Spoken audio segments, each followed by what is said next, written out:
Hello everyone, my name is Candace Morgan and I will be talking to you about the art of communicating in the workplace in your everyday lives. After you have watched this presentation, hopefully you will have a better understanding of how to effectively communicate and the various aspects of communication.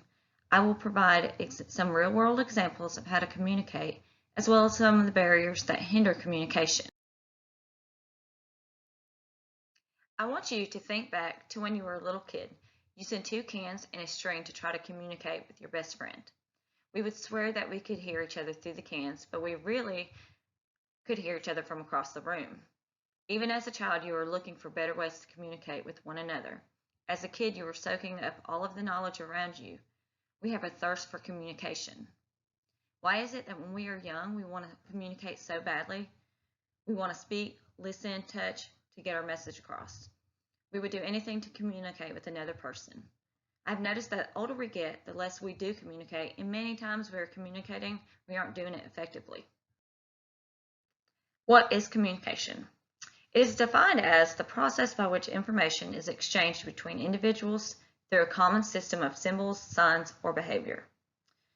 One needs to realize that every person communicates differently, and different cultures use various ways to communicate. One of my favorite quotes is from Thomas Robbins: "To effectively communicate, we must realize that we are all different in the way we perceive the world and use this understanding as a guide to communicate with others." I have witnessed firsthand the many barriers to communicating effectively. Failing to recognize that your audience doesn't necessarily understand the message that you are delivering can be detrimental to successful communication. One example of failing to recognize my audience would be that early on in my teaching career, I was creating lessons that I thought everybody could participate in, but I failed to notice that even when translating assignments on Google Translate, it doesn't consider that some words and phrases don't mean the same to other cultures. My students were not getting the correct information and they were lost. I failed as a teacher. I failed as their leader. I turned this into a learning point and I was able to change how I communicated so my students would be successful. Communication is key in my life. I've learned through trials and tribulations that without effective communication, my messages aren't delivered correctly. I'm a teacher and being able to communicate effectively is crucial.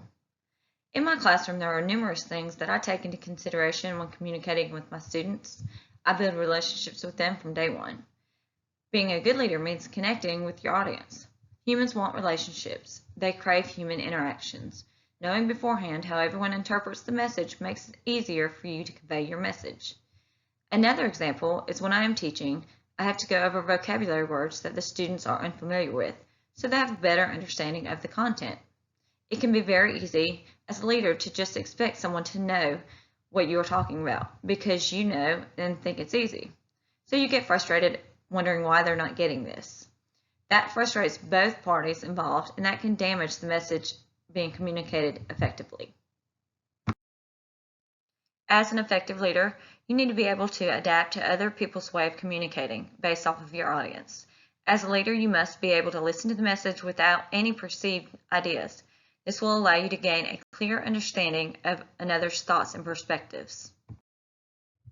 I am also the head soccer coach at TruePie, which involves communicating with the players and their parents as well. Sometimes this can be a difficult task.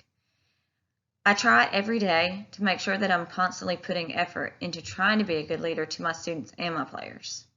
If they ever need someone to listen to, then vent about life issues, or if they're confused about an assignment, I'm there for them, and they know this. Showing that you care and keeping the lines of communication open will hopefully one day make your audience better leaders in the future. There are numerous ways that you can demonstrate communication in the workplace.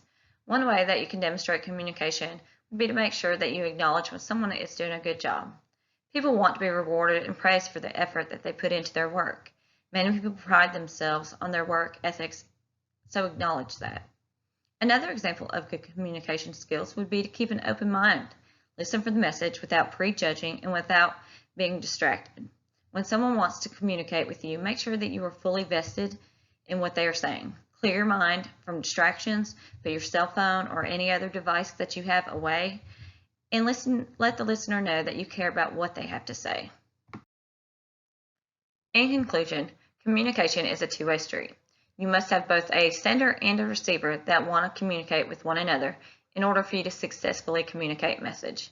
If you are wanting to be a good leader, you should get to know your audience, the people you are over, and see how they communicate. Do your homework. You also have to realize that people are different and not everyone communicates the same. Listen with an open mind and allow your brain to realize just because you communicate one way doesn't mean that everybody does. Put any possible distractions away while communicating. Show the audience that you care about what they have to say. Let each person you communicate with know that what they have to say is important to you. As a leader, you should reward and encourage while you are communicating. During your progression into a leader, please take these words of advice from me and try to strengthen your communication skills, as it is essential to be an effective leader.